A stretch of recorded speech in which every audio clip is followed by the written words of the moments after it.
Hello students. मैं योगेश्वर मिश्रा।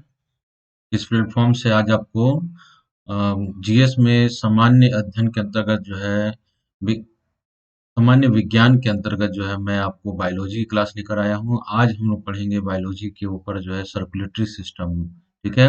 रक्त और रक्त परिसंचरण तंत्र को हम यहाँ पर देखेंगे। इससे रिलेटेड क्वेश्चंस आपके एग्जाम में यूपीएससी के प्री के परीक्षाओं में आते हैं। इसके अलावा राज्य सिविल सेवा परीक्षाओं में भी इससे रिलेटेड क्वेश्चंस आपके आते हैं। ठीक है।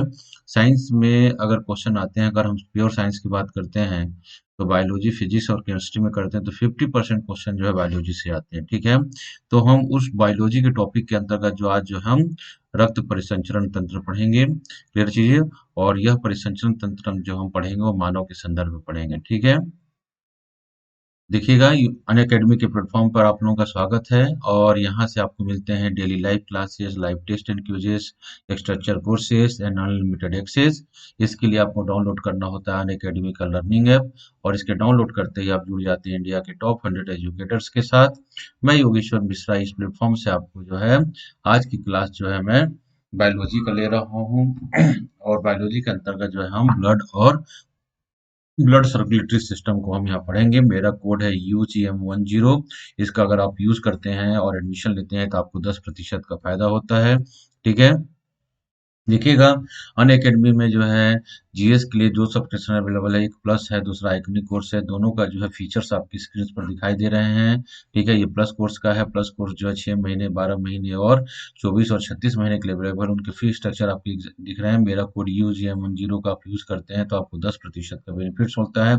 इसी प्रकार जो है आइकनिक कोर्स जो है उनके फीचर जो आपके स्क्रीन पर दिख रहे हैं। आइकनिक जो कोर्स है जीएस का वो 12 महीने, 24 महीने और 36 महीने के लिए अवेलेबल है। मेरा कोड जो है UGM10 के साथ आप एडमिशन लेते हैं तो आपको 10% का बेनिफिट्स होता है। ठीक है। देखिएगा स्टूडेंट्स, अनअकैडमी के द्वारा जो है ये कॉम्बैक्ट का आयोजन किया जा रहा है 14 फरवरी को। ठीक है। तो इसमें जरूर इनरोल हुई। और कॉम्बैक्ट का जो कोड है, मेरा कोड UGM1 जो है 0 के माध्यम से आप इसमें एडमिशन लीजिएगा। ठीक है। देखिएगा, और ये जो है अमेजिंग जो है यहाँ पर प्राइजेस हैं आपको। रैंक 1 से लेकर रैंक 10 तक जो है इस 1 मंथ जो है यूपीएससी सीएससी जीएस सब्सक्रिप्शन आपको मिल रहा है। इसलिए स्टूडेंट्स के लिए एक मौका है कि आप क्या कीजिए, इस कॉन्टेस्ट में भाग लीजिए और अपने रैंक को जो सुरक्षित कीजिए। ठीक है। जिससे आपको UPSC CSC GS plus subscription जो है 1 मंथ के लिए आपको मुफ्त में मिलेगा। ठीक है। इसके अलावा देखेंगे कॉम्बो जो कोर्स चलाए जा रहे हैं ऑप्शनल विषय के साथ जो है जीएस आइकनिक कोर्स का, और ऑप्शनल विषय के साथ जो है जीएस प्लस कोर्स का। तो देखेंगे यह जो है प्लस, जो जो ऑप्शनल के साथ जो है आइकनिक यूपीएससी सीएससी जीएस है, वह जो है 12 महीने, 24 महीने, 36 महीने के लिए अवेलेबल है। मेरा कोड UGM10 का यूज करते हैं तो आपको 10% का मिलता है। इसी प्रकार जो है अगर जीएस प्लस के साथ ऑप्शनल कोर्स करते हैं, ये भी 12 महीने, 24 महीने, 36 महीने के लिए जो है मेरा कोड जो है UGM10 के साथ करते हैं तो आपको 10% का।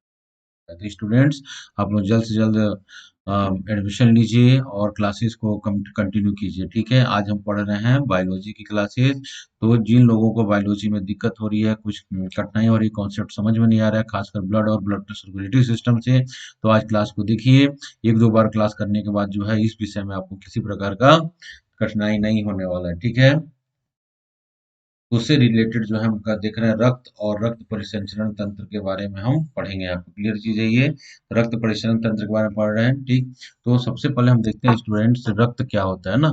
तो रक्त जो है, देखिएगा, रक्त जो है वह क्या है, एक प्रकार का क्या है, यह संयोजी उत्तक है। क्या है, एक प्रकार का जो है यह संयोजी उत्तक है। ठीक है। हमारे शरीर का ब्लड जो है एक महत्वपूर्ण पार्ट होता है और यह तरल संयोजी उत्तक होता है। यह जो है, याद रखिएगा इसका। ठीक है। इसका पीएच वैल्यू जो है लगभग 7.4 के आसपास, मतलब यह क्या होता है, क्षारीय होता है। क्लियर चीज है ये।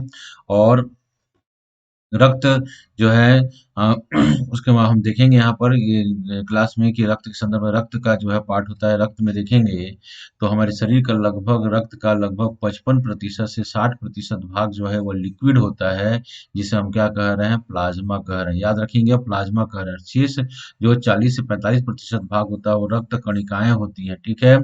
प्लाज्मा में जो है 90 से 51% पानी होता है। शेष भाग प्रोटीन, खनिज, लवण, पोषक पदार्थ और अवशिष्ट पदार्थ होते हैं, जिनमें इसके अलावा hormones, antibody, enzymes, pigments, gas इत्यादि मौजूद होते हैं। ठीक है, तो कहने का मतलब है स्टूडेंट्स, आप देखेंगे हम ब्लड को हम बात करते हैं, यहाँ पर देख लीजिएगा आप लोग, इसे कॉन्सेप्ट आप लोगों को क्लियर हो जाएगा।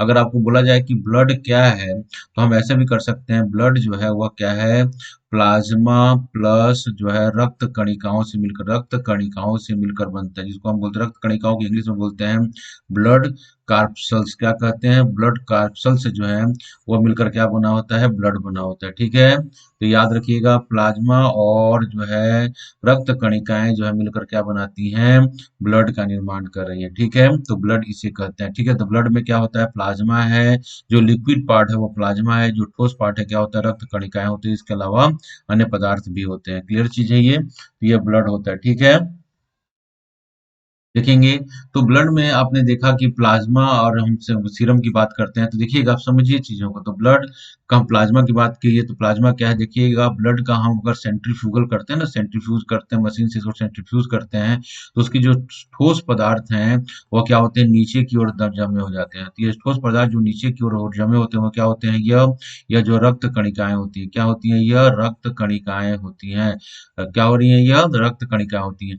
एक वाटरी सब्सटेंट होता है, एक तो वाटरी सब्सटेंस होता है जो जो हल्का पीला रंग का दिखाई देता है, इसको हम क्या कहते हैं, प्लाज्मा कहते हैं। ठीक है, तो ब्लड को हम सेंट्रीफ्यूगल मशीन के माध्यम से उसको हम सेंट्रीफ्यूज करते हैं और थोड़ी देर रख देते हैं, तो नीचे की ओर जो है ठोस पदार्थ जम जाता है, जिसको हम ब्लड कणिकाएं कह रहे हैं, रक्त कणिकाएं कह रहे हैं। ऊपर की ओर जो लिक्विड पार्ट होता है वह प्लाज्मा कहलाता है। ठीक है, प्लाज्मा में 90% जो है लगभग पानी होते हैं, बाकी अन्य प्रोटीन्स होते हैं, हार्मोन्स होते हैं, एंजाइम्स होते हैं। ठीक है, तो ये प्लाज्मा पार्ट हो गया, और ये क्या हो गया, रक्त कणिकाएं पार्ट हो गया। दोनों से मिलकर क्या बना है, ये ब्लड बना हुआ है। याद है, आ रही, दोनों से मिलकर क्या बना है, ब्लड मिल रहा है।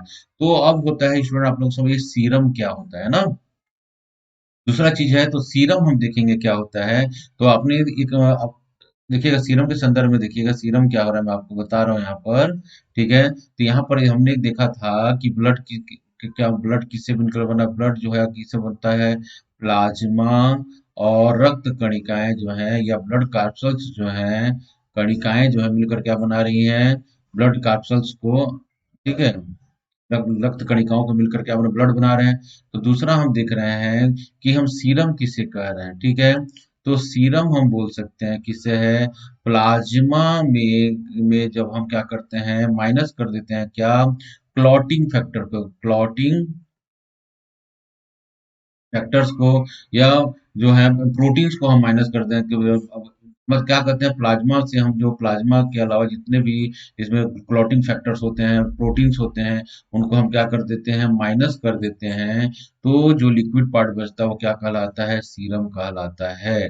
ठीक है, तो क्या कहलाता है, उसको हम सीरम कहते हैं। तो अगर इसको सीरम बनाने के लिए क्या किया जाता है कि ब्लड में जो है क्लॉटिंग फैक्टर्स डाल दिया जाता है ना, तो सारे जो है सब क्या होते हैं, क्लॉट होकर नीचे बैठ जाते हैं। ठीक है, ऊपर की ओर जो भाग होता है वह सीरम कहलाता है। ठीक है, बताऊंगा सीरम क्या होता है। देखिए जैसे घाव आता है ना, कभी मतलब कट लग जाता है, ब्लड बहने लग जाता है, ब्लड बहने लग जाता है, उसके बाद क्या होता है, धीरे से क्या होता है, वहां पर एक मतलब रक्त का थक्का जम जाता है, और उसके ऊपर एक वेब जैसे मतलब वहां पे जाली जैसी संरचना बन जाती है। कभी कभी घाव में से क्या होता है, देखेंगे कि जब ये जाली जैसी संरचना बन जाती है, उसके ऊपर जो है एक हल्का पीला पदार्थ जो है रिश्ता है, जिसे हम क्या कहते हैं, सीरम कहते हैं। ठीक है, तो ये देखेंगे कुछ घंटों के बाद बनने के बाद, तो इस सीरम को समझेंगे, प्लाज्मा से हम क्या करते हैं, रक्त में जो प्रोटीन्स पाए जाते हैं, जो क्लॉटिंग फैक्टर्स पाए जाते हैं, उसको माइनस कर देते हैं, तो वह सीरम कहलाता है। ठीक है, तो आपने ब्लड को समझा, प्लाज्मा को समझा और सीरम को समझा। ठीक है, क्लियर चीज है ये। तो रक्त में क्लियर चीज है ये। तो ब्लड किससे बनकर बना हुआ है, तो ब्लड में किससे बनकर हो रहा है, बना हुआ है, तो ब्लड में क्या होते हैं, प्लाज्मा प्लस रक्त कणिकाएं, ब्लड कार्पसल्स जो है वो मिलकर क्या बनाते हैं, ब्लड का करते हैं। ठीक है, क्लियर चीज है। प्लाज्मा में जो है क्या, यह लिक्विड पार्ट होता है, ब्लड का क्या होता है, यह लिक्विड पार्ट होता है, और ये क्या होता है, सेमी सॉलिड या सॉलिड पार्ट होता है, जो सेंट्रीफ्यूगल नीचे की जमा होता है। ठीक है, रक्त कणिकाएं जो होती हैं स्टूडेंट, वो 3 प्रकार की होती हैं, कौन कौन सी, आरबीसी, डब्ल्यूबीसी और प्लेटलेट्स होती हैं। क्या होती हैं, प्लेटलेट्स होती हैं, या इसको हम थ्रम्बो प्लास्ट कहते हैं। ठीक है, क्या होती है, प्लेटलेट्स या थ्रोम्बोप्लास्ट होती हैं। क्लियर चीज है ये। ठीक,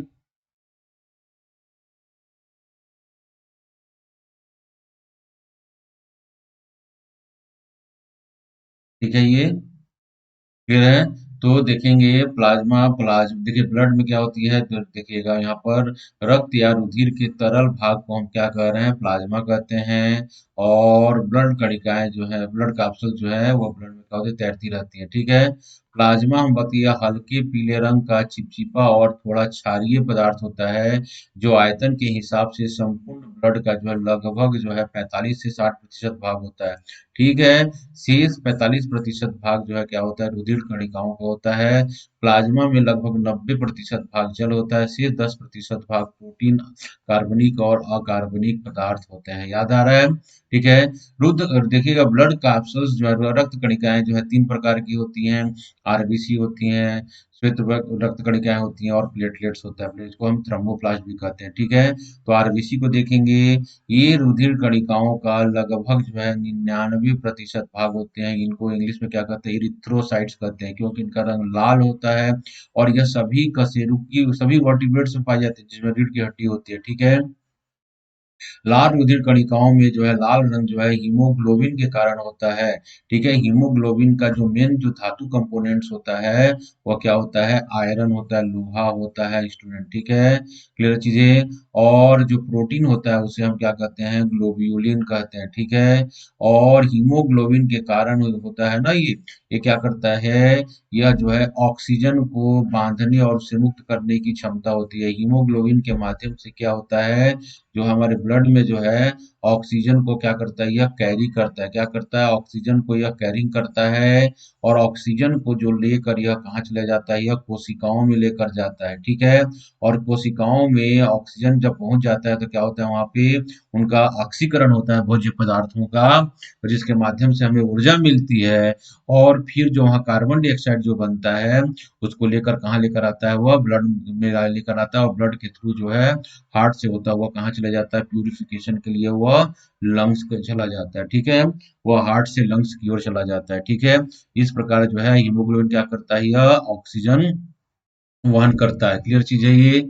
ऑक्सीजन को शोषित कर यह जो है ऑक्सी हीमोग्लोबिन बना लेता है। किस फॉर्म में रहता है, HbO2 बनाता है। और ये ऑक्सी हीमोग्लोबिन जो है रक्त कोशिकाओं में पहुंचता है, तो वहां पे वो ऑक्सीजन को छोड़ देता है। और वहां से जो है कार्बन डाइऑक्साइड जो बनता है उसको लेकर फिर ब्लड में वापस आता है, ब्लड से वो हार्ट में, हार्ट से वह जो है लंग्स को पहुंचा दिया जाता है। ठीक है।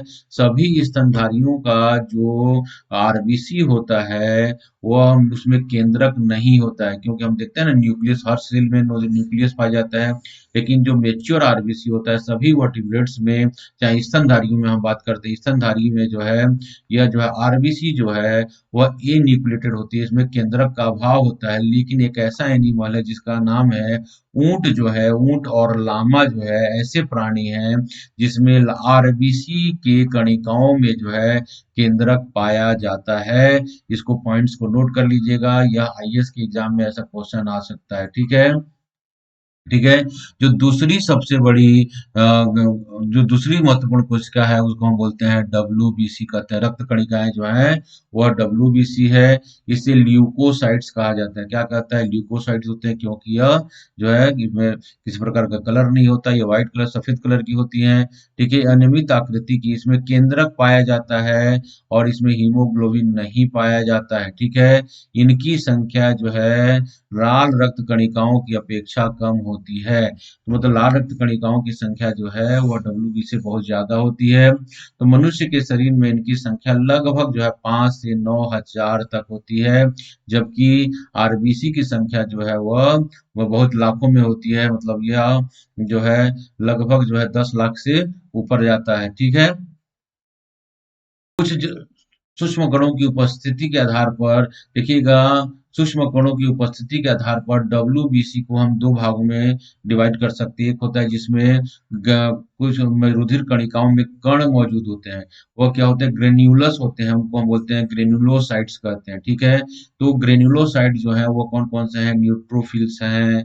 ठीक है। याद रखिएगा इओसिनोफिल्स हैं और बेसोफिल्स हैं, जिसमें कणिकाएं पाई जाती हैं, मतलब यह जो ग्रेन्युलेटेड होते हैं, जबकि दूसरा जो होता है जिसमें ग्रेन्यूल्स नहीं पाए जाते हैं, उनको हम बोलते हैं ए ग्रेनुलोसाइट्स कहते हैं। और ये मोनोसाइट्स और लिम्फोसाइट जो हैं वह ए ग्रेनुलोसाइट्स होते हैं। ठीक है। लिम्फोसाइट्स का काम जो है क्या है, यह एंटीबॉडी बनाने का काम करता है। ठीक है, एंटीबॉडी के निर्माण भाग तक लगता है, जबकि बाकी अन्य जो श्वेत कणिकाएं हैं वह क्या करती हैं, प्रतिरक्षा तंत्र से जुड़ी होती हैं। और जो हमारे हानिकारक जो जीवाणु आते हैं हमारे शरीर में, उनको क्या करती हैं, ये फेगोसाइटिक नेचर को शो करती हैं। तो हानिकारक जीवाणुओं को क्या करती हैं, वो नष्ट कर देती हैं, किल कर देती हैं। इसलिए श्वेत रक्त कणिकाओं को हमारे शरीर का जो है सुरक्षा गार्ड कहा जाता है। इसको याद रखिएगा। ठीक है। तीसरा जो महत्वपूर्ण जो है, वह जो रुधिर कणिकाएं हैं उनको हम बोलते हैं ब्लड प्लेटलेट्स या थ्रोम्बोसाइट्स कहते हैं। यह केवल स्तनधारियों के ही रक्त में पाए जाते हैं। जो मेमल्स होते हैं उन्हीं के रक्त में पाए जाते हैं। इनकी संख्या 2 से 5 लाख प्रति घन मिलीमीटर रक्त होती है। ठीक है। यह स्तनियों में सूक्ष्म होते हैं, रंगहीन होते हैं, केंद्रक विहीन होते हैं, कुछ गोलाकार टिकिए के समान होते हैं। इनका मुख्य कार्य, शरीर में अगर किसी प्रकार का कट लग जाए तो रक्त बहाव को यह रोकते हैं, जिससे कि शरीर में रक्त की मात्रा में कमी ना हो। ठीक है। तो यह ब्लड का थक्का बनाने में महत्वपूर्ण भूमिका निभाते हैं। ठीक है। तो अगर आपके क्वेश्चन आते हैं कि हमारे शरीर में जो है रक्त कणिकाएं जो 3 हैं, उनकी संख्या के आधार पर हम बढ़ते क्रम में दिखाइए वॉल्यूम के आधार पर, तो हमारे शरीर में जो है आरबीसी जो है सबसे ज्यादा होती है। उसके बाद जो है प्लेटलेट्स आते हैं, क्या आते हैं, थ्रोम्बोसाइट्स आते हैं। उसके बाद जो है डब्ल्यूबीसी आता है। मतलब ऐसे आप जमाएंगे।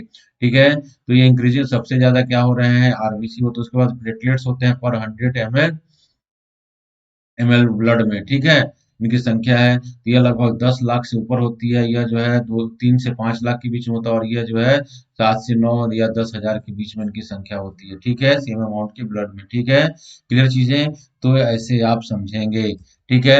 रक्त का कार्य क्या है हमारे शरीर में, तो देखेंगे रक्त शरीर के विभिन्न भागों से अवशिष्ट पदार्थों को इकट्ठा करके गुर्दे इत्यादि अंगों में पहुंचा कर क्या करती है, वहां से निकालने का कार्य। जैसे नाइट्रोजनस वेस्ट क्या करता है, किडनी नाइट्रोजनस वेस्ट को क्या करता है, वह यूरिया में कन्वर्ट कर देता है। ठीक है, और शरीर से बाहर निकल जाता है। यह पचे हुए भोज्य पदार्थों को शरीर के विभिन्न भागों में कोशिकाओं में पहुंचाता है, जहां पर इन भोज्य पदार्थों का ऑक्सीकरण होता है और वहां से क्या होती है, हमको एनर्जी प्राप्त होती है। ठीक है। ऑक्सीजन को फेफड़े से शरीर के विभिन्न अंगों की कोशिकाओं में पहुंचाना और कोशिकाओं से CO2 को फेफड़ों में पहुंचाना, ये जहां, ठीक है, तो CO2 वहां से सांस के द्वारा बाहर कर लिया जाता है। यह शरीर के तापमान को बनाए रखता है। ठीक है। रक्त द्वारा अंतःस्रावी ग्रंथियों द्वारा उत्पन्न हार्मोन्स का यह परिवहन करता है। यह रक्त परितंत्रियों द्वारा रोगों के शरीर की रक्षा करता है। डब्ल्यूबीसी क्या होता है, वह फाइटर्स के रूप में कार्य करते हैं। यह भोजन में अवशिष्ट पोषक तत्वों को इकट्ठा करके सारे ऊतकों तक पहुंचाता है। और रक्त जो है टूटी फूटी मृत कोशिकाओं को यकृत और प्लीहा में पहुंचाता है, जहां से ये नष्ट कर दिए जाते हैं। शरीर का जो है पीएच वैल्यू को यह नियंत्रित करता है। ठीक है। इस प्रकार जो है ब्लड के प्रमुख कार्य हैं। O2 और CO2 को वातावरण से ऊतकों के मध्य एक्सचेंज करता है। शरीर पर हुए चोटों और घावों को भरने में ब्लड जो है हेल्प करता है। शरीर का तापमान का नियंत्रण करता है। पोषक तत्वों का परिवहन करता है। ठीक है। उत्सर्जित पदार्थों को शरीर से बाहर निकालने में इसकी महत्वपूर्ण भूमिका होती है। ठीक है। तो ये ब्लड के क्या है, कार्य हैं। तो याद रखेंगे ब्लड के जो है ये सब कार्य हैं। क्लियर चीज है ये। ठीक है।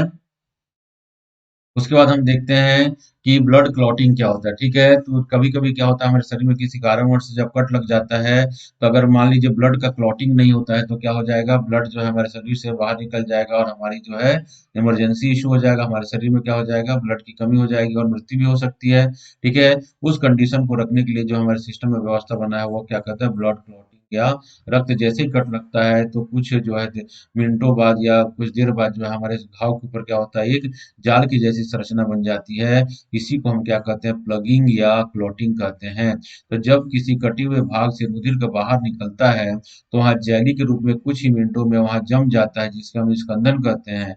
तो रुधिर का थक्का बनने की क्रिया एक जटिल होती है और यह एक सोपानी प्रक्रिया होती है। सोपानी का मतलब होता है एक के बाद दूसरा चरण जो है स्वतः ही स्टार्ट हो जाता है। तो रक्त का थक्का जमाने में जो है महत्वपूर्ण जो फैक्टर होते हैं, वह 14 फैक्टर्स होते हैं, इंपॉर्टेंट होते हैं, और एक लंबी रासायनिक प्रक्रिया होती है, लेकिन इसको होने में लगभग कुछ ही मिनट का समय लगता है। ठीक है। और देखें, जब किसी स्थान से रुधिर बहने लग जाता है तब वह वायु के संपर्क में आता है तो शरीर में उपस्थित जो थ्रोम्बोसाइट्स है वह टूट जाता है और उसमें से एक विशेष प्रकार का रासायनिक पदार्थ मुक्त होता है जो रुधिर के प्रोटीन से क्रिया करके जो है थ्रोम्बोप्लास्टिन बना लेता है। और यह थ्रोम्बोप्लास्टिन क्या करता है, कैल्शियम आयन से क्रिया करके, रुधिर में कैल्शियम आयन होते हैं, उसे थ्रोम्बोप्लास्टिन में कन्वर्ट कर देता है। प्रोथ्रोम्बोप्लास्टिन जो है थ्रोम्बोप्लास्टिन बदल जाता है और थ्रोम्बोप्लास्टिन जो है कैल्शियम आयन तथा ट्रिप्टेज नामक एंजाइम के साथ क्रिया करके निष्क्रिय जो है प्रोथ्रोम्बिन को थ्रोम्बिन नामक पदार्थ में परिवर्तित कर देता है। और थ्रोम्बिन जो है रुधिर के प्रोटीन फाइब्रिनोजन पर क्रिया करके उसको फाइब्रिन में बदल जाता है। फाइब्रिन का मतलब होता है वो क्या कर देता है, घाव के पास क्या करता है, प्लगिंग कर देता है और एक जाल जैसी संरचना बना लेता है। और इसे ही जो है क्या कहते हैं, रुधिर का हम थक्का कहते हैं। यह बहुत सारे जो हैं, यह क्या है, एक सोपानी प्रक्रिया है, एक के बाद जो है दूसरा चरण जो है स्वतः प्रारंभ हो जाता है। ठीक है, इसमें लगभग 14 फैक्टर जो है इसमें इन्वॉल्व होते हैं। ठीक है, और रुधिर का आना जो है वो बंद हो जाता है। ठीक है, क्लियर है। रुधिर स्कंदन के बाद कुछ पीला सा पदार्थ जो है कुछ समय बाद वह जाल और वेब के ऊपर से निकलता है, उसी हम सीरम कहते हैं। ठीक है, सीरम को थक्का नहीं बन सकता क्योंकि उसमें फाइब्रिनोजन प्रोटीन नहीं होता है, याद रखिएगा। ठीक है। ठीक है, तो एंटी जो रक्त का थक्का बनने से जो रोकते हैं वो पदार्थ, उसको हम बोलते हैं एंटी कोगुलेटिंग एजेंट कहते हैं। क्या कहते हैं, एंटी कोगुलेटिंग एजेंट कहते हैं। तो हिपेरिन जो है एक एंटी कोगुलेंट एजेंट के रूप में कार्य करता है। ठीक है, क्लियर चीजें याद रखेंगे तो जो लीच होते हैं, जो जोंक होते हैं, जब वो किसी एनिमल का या स्तनधारी का जो है ब्लड सक करते हैं तो उनके सलाइवा में जो है हिपरिन पाया जाता है, जिसके कारण जो हम ब्लड जो है क्लॉट नहीं होता और वह रक्त को पी जाते हैं। ठीक है, रक्त के थक्का बनने के दौरान होने वाला कुछ महत्वपूर्ण क्रिया जैसे थ्रोम्बोप्लास्टिन प्रोथ्रोम्बिन में कन्वर्ट हो जाता है, कैल्शियम में वो क्या थ्रोम्बिन में बदल जाता है। प्रोथ्रोम्बोप्लास्टिन थ्रोम्बिन पर कैल्शियम में से थ्रोम्बिन बदल जाता है। थ्रोबिन जो है फाइब्रिनोजन के साथ क्रिया करके फाइब्रिन बना लेता है और यही क्या करता है, प्लगिंग का कार्य करता है। क्या करता है, यही प्लगिंग या क्लॉट बनाता है।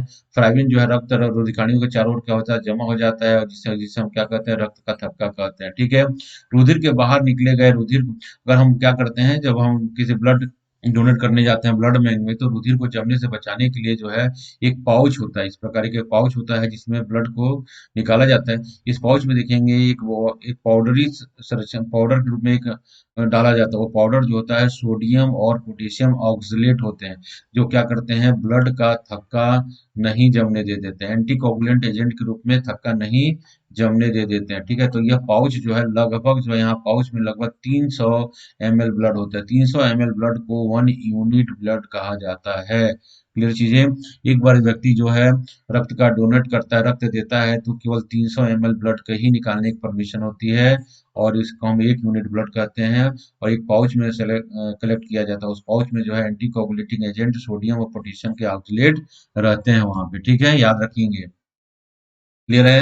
अब हम बात करते हैं मनुष्य का, में 4 प्रकार, देखिए 4 प्रकार के ब्लड ग्रुप होते हैं, कौन कौन सा, ए, बी और ए बी। ठीक है, तो ब्लड ग्रुप की खोज जो है सबसे पहले जो है कि लॉर्ड लैंडस्टीनर ने सन 1900 में पता लगाया था। ठीक है, सभी मनुष्यों का रुधिर समान न होकर भिन्न भिन्न प्रकार का होता है। इस भिन्नता के कारण रुधिर को लाल रक्त कणिकाओं में एक विशेष प्रकार की प्रोटीन ग्लाइकोलिपिड के जिसे हम एंटीजन कहते हैं। एंटीजन कहाँ होता है, यह आरबीसी की में पाया जाता है। एक ग्लाइकोल प्रोटीन है जिसे हम एंटीजन कहते हैं। ठीक है, एंटीजन 2 प्रकार के होते हैं, एक एंटीजन ए होता है और एक एंटीजन बी होता है। वास्तव में अक्षर ए तथा बी दोनों ही भिन्न प्रकार के एंटीजनों को निरूपित करते हैं। ठीक है, लाल रक्त कणिका में उपस्थित ग्लाइकोप्रोटीन्स की उपस्थिति के आधार पर मनुष्य में 4 प्रकार के रुधिर वर्ण होते हैं। मतलब किसी भी ब्लड ग्रुप को अगर डिफाइन करना है तो उनमें उनमें पाए जाने वाले एंटीजन के आधार पर उनका ब्लड ग्रुप होता है। अगर किसी व्यक्ति का ब्लड ग्रुप ए है तो उसमें एंटीजन ए पाया जाता है, अगर किसी का ब्लड ग्रुप बी है तो उसमें एंटीजन बी पाया जाता है, किसी का ब्लड ग्रुप ए बी है तो उसमें एंटीजन ए और बी पाया जा रहा है। जिनमें कोई प्रकार का एंटीजन नहीं पाया जाता है उसका ब्लड ग्रुप ओ, इसको तो जीरो कहते हैं, नहीं पाया जाता, लेकिन अल्फाबेटिकली नाम से इसको क्या कहते हैं, ओ कहते हैं। तो लेड स्टिनर ने व्यक्तियों के ब्लड को जो है 4 भागों में बांटा, ए बी और वो, उस समय उनका नाम नहीं था, उन्होंने इसलिए अल्फाबेट में इसका नाम दे दिया। ठीक है, क्लियर चीज है ये। तो ये एंटीजन के आधार पर क्या है, ब्लड ग्रुप जो है ये एंटीजन क्या है, ग्लाइकोप्रोटीन, उसके आधार पर जो है ब्लड ग्रुप ए बी और ओ नाम दिया गया। ओ में किसी प्रकार के एंटीजन नहीं होते हैं। ठीक है, तो अब बात करते हैं ब्लड ग्रुप में जो है एंटीजन के अलावा जो है, देखिए जब बाहरी जीव या सब्सटेंस किसी व्यक्ति के शरीर में प्रवेश करता है तो परोक्ष या अपरोक्ष रूप से कुछ प्रोटीन यौगिक के उत्पादन करता है। यह प्रोटीन यौगिक उस जाति के विशिष्ट होते हैं जो व्यक्ति के शरीर में प्रवेश करता है। शरीर में प्रवेशित इन्हीं प्रोटीनों को हम एंटीजन कहते हैं। और एंटीजन अणुओं के प्रकटन की प्रतिक्रिया स्वरूप उनके ऊतकों और दूसरे प्रोटीन अणुओं का संश्लेषण करने लग जाते हैं। विशेषकर एंटीजन से संयुक्त होकर उस पर अभिक्रिया करता है तो शरीर में संश्लेषित इस प्रकार के प्रोटीन को एंटीबॉडी कहते हैं। और एंटीबॉडी जो है डब्ल्यूबीसी कोशिकाओं में संश्लेषित गामा ग्लोब्यूलिन प्रोटीन के रूपांतरण के फलस्वरूप संश्लेषित होते हैं। ठीक है, तो याद रखेंगे एंटीजन जो है और एंटीबॉडी। तो ब्लड ग्रुप ए का जो एंटीजन होता है ए होता है, और एंटीबॉडी जो है यहाँ पर हम बी लिखेंगे। ठीक है, और ब्लड ग्रुप बी का जो एंटीजन होता है बी होता है, लेकिन यहाँ एंटीबॉडी ए होगा। और ए भी ब्लड ग्रुप का एंटीजन ए या बी है, तो यहाँ पर एंटीबॉडी जो है यहाँ पर किसी प्रकार का इसमें एंटीबॉडी नहीं होता है। एंटीबॉडी जो है यहाँ पर अनुपस्थित होता है। ठीक है, ओ ब्लड ग्रुप में जो है किसी प्रकार के एंटीजन नहीं पाए जाते, लेकिन यहाँ एंटीबॉडी ए एवं बी पाए जाते हैं। ठीक है, तो ब्लड ग्रुप ओ में देखेंगे ए बी एंटीजन पाए जाते हैं, एंटीबॉडी पाए जाते हैं, जबकि ए बी ब्लड ग्रुप में किसी प्रकार का एंटीबॉडी नहीं पाया जाता है। तो एंटीबॉडी किसी प्रकार का नहीं पाया जाता है, तो ए बी ब्लड ग्रुप वाले व्यक्ति को किसी भी व्यक्ति का ब्लड ग्रुप देने से इस पर एंटीजन एंटीबॉडी रिएक्शन नहीं होता, क्योंकि किसी प्रकार का एंटीबॉडी नहीं पाया जा रहा है। तो क्या कर लेता है यह, किसी भी ब्लड ग्रुप को क्या कर लेता है यह एक्सेप्ट कर लेता है। इसलिए ए बी को जो है यूनिवर्सल एक्सेप्टर कहा जाता है, जबकि ओ ब्लड ग्रुप में जो है एंटीजन जो है अनुपस्थित होते हैं, एंटीबॉडी पाया जाता है। इसलिए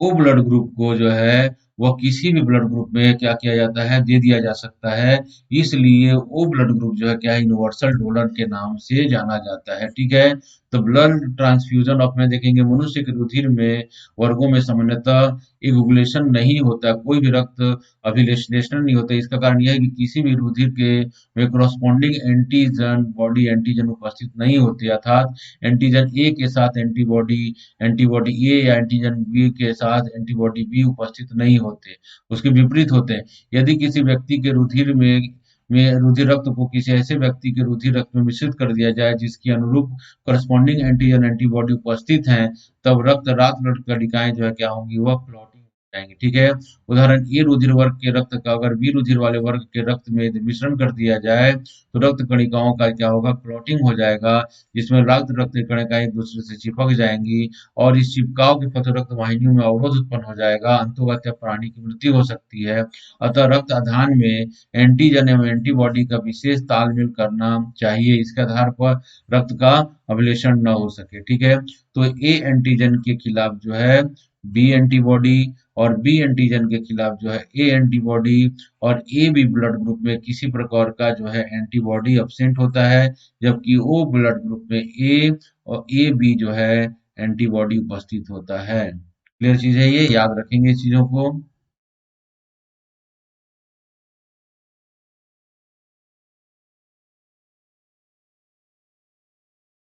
ये क्या है, एंटीजन है। ठीक है, मतलब ये क्या है, ये एंटीजन है, और ये जो ऊपर का सीख दिखा रहा हूँ क्या है, सब ये एंटीबॉडी है। क्लियर चीज है ये। तो हम बात करते हैं रक्त ओ जो है क्या है, वह यूनिवर्सल डोनर है, क्योंकि इसमें कोई एंटीजन नहीं होता है। इसका आधार किसी भी प्राप्तकर्ता में किया जाए, मतलब इसका जो है ट्रांसफ्यूजन जो किसी भी ब्लड ग्रुप में किया जाता है सकते, इसलिए ये जो है क्या यूनिवर्सल डोनर है। ये भी ब्लड ग्रुप को देखेंगे, ये यूनिवर्सल रिसिपिएंट है, एक्सेप्टर है। क्यों? क्योंकि इसमें कोई एंटीबॉडी नहीं पाया जाता। इस रक्त वर्ग वाले प्राप्तकर्ता के शरीर में किसी भी प्रकार के रक्त का आदान किया जा सकता है। ठीक है, क्लियर चीज है ये। तो ये क्या हो गया, ब्लड ग्रुप। ब्लड ग्रुप कितने प्रकार के हो रहे हैं, एंटीजन के आधार पर ब्लड ग्रुप जो चार प्रकार के, और ए बी और ओ, ठीक है। उसके कुछ वर्षों बाद देखा गया कि ये ब्लड ग्रुप वाले व्यक्ति को अगर एक ब्लड ग्रुप वाला ब्लड भी उसको अगर चढ़ा दिया जाता है, तब भी उसका ब्लड क्लॉटिंग हो जा रहा है, ठीक है। इस समस्या का समाधान जो है लेड स्टानर और वाइनर ने जो है वह 1940 में पाया, ठीक है। रुधिर में एक अन्य प्रकार का भी एंटीजन पाया जाता है, और इस एंटीजन की खोज जो है वह रीसस नामक बंदर पर की गई। रीसस को बोलते हैं मकाक है एक प्रकार का, इसलिए इसका नाम जो है उसके नाम के आधार पर जो है आर एच फैक्टर रखा गया। जिसमें यह फैक्टर पाया जाता है उसको पॉजिटिव बोलते हैं, और जिसमें नहीं पाया जाता उससे वह आर एच नेगेटिव कहते हैं। इस आधार पर जो है हर ब्लड ग्रुप में क्या हो गए, दो ब्लड ग्रुप हो गए, जिसमें आर एच फैक्टर पाया जाता है वो पॉजिटिव, जिसमें नहीं पाया जाता है वो नेगेटिव, जैसे बी पॉजिटिव और बी नेगेटिव। तो इस प्रकार आधार पर जो है हर ब्लड ग्रुप में जो है 10 प्रकार, दो दो और नए प्रकार हो गए, ठीक है। B O positive, O negative, ठीक है, ए बी पॉजिटिव और ए बी नेगेटिव, ठीक है। इसमें किसी प्रकार का एंटीजन तो पाया नहीं जाता है, ठीक है। इस प्रकार हम देखते हैं ब्लड ग्रुप में क्या हो रहा है, दो दो जो है ब्लड ग्रुप जो है बन जा रहे हैं। क्लियर चीज है ये। तो जिनमें आर एच फैक्टर पाया जाता है वो पॉजिटिव, जिसमें नहीं पाया जाता वो आर एच नेगेटिव कहलाता है। क्लियर चीज है ये, ठीक है।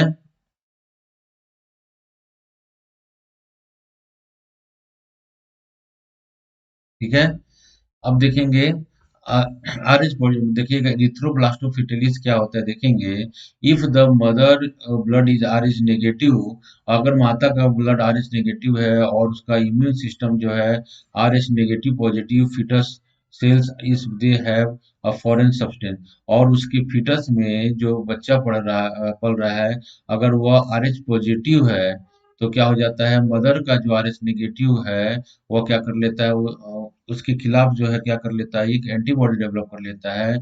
और यह एंटीबॉडी जो है वह प्लेसेंटा के थ्रू अगर बेबी के उसमें चला जाता है, तो क्या होता है, उसका ब्लड जो है क्लॉट हो जाता है और बेबी जो है डिस्ट्रॉयड हो जाता है। इसको हम बोलते हैं इरिथ्रोब्लास्टोफिटिलिस कहते हैं। आज के लिए कोई समस्या नहीं है। अब एक इंजेक्शन आ गया है, इसके माध्यम से जो है इसको निष्क्रिय कर दिया जाता है, ठीक है। तो इसको इस कंडीशन पहले जब आज से 20-25 साल पहले जो ज्यादा यह नहीं था, तो इसको हम बोलते हैं इरिथ्रोब्लास्टोफिटिलिस कहा गया, ठीक है। इसमें पहला बच्चा तो ऐसे जैसे उत्पन्न हो जाता है, लेकिन दूसरा बच्चा जो है उसको नुकसान हो सकता है, ठीक है। तो इसको पहले से ही क्या कर लिया जाता है, शॉर्ट आउट कर लिया जाता है। अगर इस टाइप की समस्या है तो उसको समाधान कर लिया जा रहा है, तो उस कंडीशन को हम बोलते हैं इरिथ्रोब्लास्टोफिटिलिस। ये कंडीशन कब होगा, जब मदर का ब्लड क्या होगा, नेगेटिव होगा, और बच्चा जो पल रहा है उसका ब्लड ग्रुप क्या होगा, पॉजिटिव होगा, तभी इसका प्रकार का कंडीशन होगा, अन्यथा नहीं होगा। अगर मदर और बच्चे का ब्लड ग्रुप जो है दोनों ही नेगेटिव है तो कोई फर्क नहीं पड़ेगा, ठीक है। दोनों का ब्लड ग्रुप अगर पॉजिटिव भी है तो कोई भी फर्क नहीं पड़ेगा। मदर का अगर पॉजिटिव और चाइल्ड का अगर नेगेटिव है तो भी कोई फर्क नहीं पड़ेगा, ठीक है। तो इस कंडीशन को हम क्या कहते हैं, इरिथ्रोब्लास्टोफिटिलिस कहते हैं, याद रखिएगा, इससे रिलेटेड क्वेश्चंस आते हैं, ठीक है। इसके अलावा स्टूडेंट आप और देखेंगे कि क्या होता है कि 2 मिनट।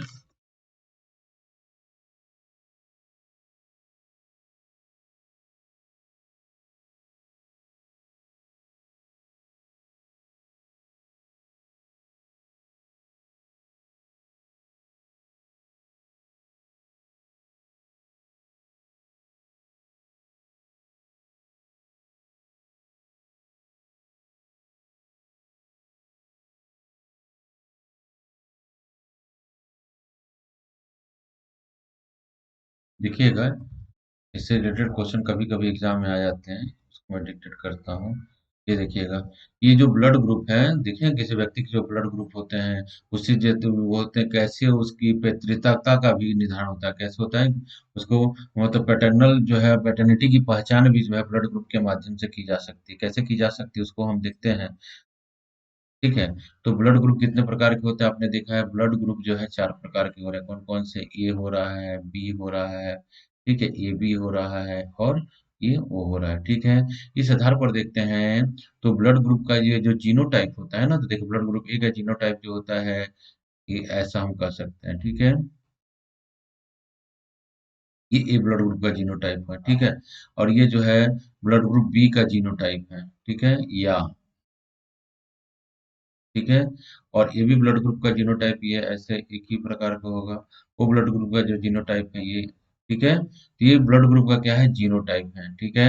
जब हम पैतृकता का निर्धारण करते हैं तो ए ब्लड ग्रुप के संदर्भ में ये जीनोटाइप का हम यूज करेंगे, और बी के संदर्भ में इस जीनोटाइप का उपयोग करते हैं, ठीक है। तो समझिएगा, जैसे अगर मान लीजिए किसी के मतलब माता का ब्लड ग्रुप जो है ए है, और पिता का ब्लड ग्रुप जो है क्या है, वो बी है, तो उस पर उत्पन्न जो संतानें होंगी उनका ब्लड ग्रुप में क्या संभावना हो सकती है। तो ये ब्लड ग्रुप के लिए हम जीनोटाइप क्या यूज करेंगे, ये देखिए ये जीनोटाइप यूज करेंगे।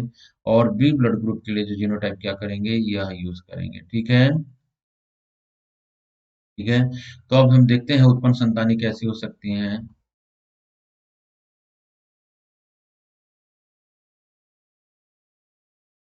अब इसका इसके साथ करवाते हैं।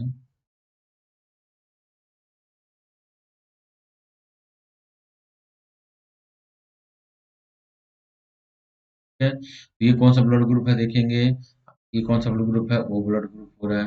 ये ब्लड ग्रुप कौन सा हो रहा है, बी हो रहा है। ठीक है, ये ब्लड ग्रुप बी हो रहा है। ये कौन सा ब्लड ग्रुप हो रहा है, ए हो रहा है। और ये ब्लड ग्रुप कौन हो रहा है, ये ए बी हो रहा है। मतलब जिस पेरेंट्स के ब्लड, अगर किसी एक पेरेंट का ब्लड ग्रुप ए है, दूसरे पेरेंट्स का ब्लड ग्रुप बी है, तो जो उत्पन्न संतानें होंगे वह चारों ब्लड ग्रुप में होने की संभावना क्या है, 25%, 25%, 25% और 25% होने की संभावना है। क्लियर है। तो वन फोर्थ जो है चांस, मतलब सारी सारे ब्लड ग्रुप होने की संभावना है यहाँ पर। अगर मान लीजिए ब्लड ग्रुप ए भी हो सकता है, वो भी हो सकता है, ए भी हो सकता है, ठीक है। इस प्रकार हम दूसरा क्वेश्चन कर रहे हैं कि अगर मान लीजिए,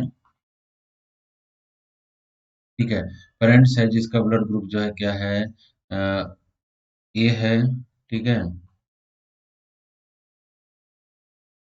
ब्लड ग्रुप क्या है देखेंगे, ए है। और एक ब्लड ब्लड का ग्रुप जो है क्या है, ओ है। इसका जीनोटाइप क्या होगा, इसका जीनोटाइप ए का होगा, और ओ का क्या होगा, जीनोटाइप ए होगा। ठीक है। अब देखते हैं उत्पन्न संतानें कैसे, ये किसी एक पेरेंट्स का ब्लड ग्रुप ए है, दूसरे पेरेंट का ग्रुप ओ है, तो क्या हो सकता है।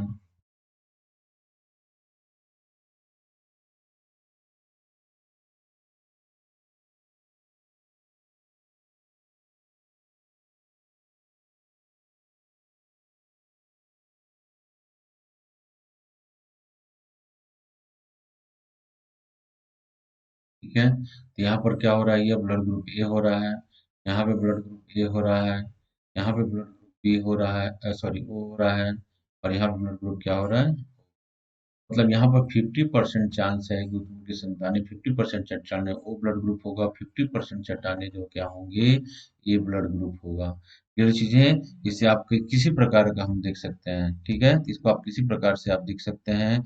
और पेरेंटल पेरेंटल के निर्धारण करने में ब्लड ग्रुप का उपयोग हम कर सकते हैं, ठीक है। ये देखेंगे, अगर मान लीजिए माता पिता और बच्चों के रक्त समूह देखेंगे, अगर दोनों के माता पिता दोनों के ब्लड ग्रुप वो हैं, तो बच्चा जो है वह क्या हो सकता है, ये देखिए ओ ब्लड ग्रुप में बच्चों के, संभावित बच्चों में रक्त समूह हो, ठीक है। अगर दोनों पेरेंट्स जो हैं, एक कोई ए है कोई है, तो बच्चे में क्या हो सकता है, ओ ए हो सकता है। अगर ए दोनों हैं तो क्या हो सकता है, ए ब्लड ग्रुप हो सकता है। अगर ओ और बी हैं तो ओ और बी हो सकता है। ओ और ए बी है तो ए और ब्लड बी ब्लड ग्रुप हो सकता है, ठीक है। या अगर दोनों में ए बी ब्लड ग्रुप है तो ए बी भी हो सकता है, ठीक है। तो ये संभावना है, अगर पेरेंट्स के ब्लड ग्रुप मालूम है तो उत्पन्न संभावित बच्चों के ब्लड ग्रुप भी हमको निकाल सकते हैं, ठीक है। इसी प्रकार बच्चों के भी ब्लड ग्रुप मालूम है, तो इस ब्लड ग्रुप में संभावित जो है माँ बाप के ब्लड ग्रुप क्या होंगे, इसका हम पता चला जाता है। तो फॉरेंसिक के निर्धारण में भी, जब तक डीएनए फिंगरप्रिंट्स नहीं थे, डीएनए नहीं होता था, तब तक पहले ब्लड ग्रुप के आधार पर ही क्या होता था, पैटर्निटी का निर्धारण किया जा सकता था, ठीक है। तो इसके संदर्भ में हमने ब्लड को देखा, ब्लड के बारे में पढ़ा, ब्लड कैप्सल्स को पढ़ा, प्लाज्मा देखा, सीरम देखा, ठीक है।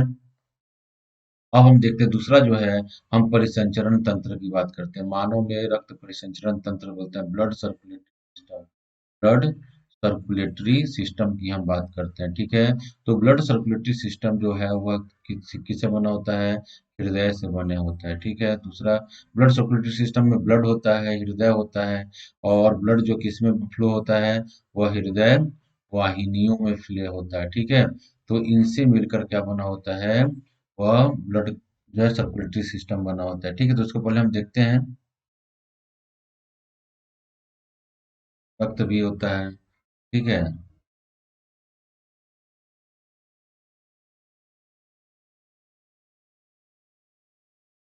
तो देखेंगे सबसे पहले जो है हृदय परिसंचरण तंत्र की खोज जो है वो किसने किया था, विलियम्स हार्वे ने किया था। ठीक है, मनुष्य का हृदय जो है चार कोष्ठों का बना होता है। ठीक है, तो दो आलिंद होते हैं, दो निलय होते हैं। ठीक है, याद है क्लियर चीज, हृदय की गति प्रेरक भी कहा जाता है। ठीक है, और एक सामान्य मनुष्य का हृदय जो है एक बार में 72 बार धड़कता है। ठीक है, 72 बार क्या होता है, वो धड़कता है। ठीक है, याद रखेंगे। ये ब्लड सर्कुलेटरी सिस्टम है, देखिएगा किससे मिलकर बना है। पहले देखिए ये हार्ट, मेन जो हार्ट, दूसरा रक्तवाहिनियां,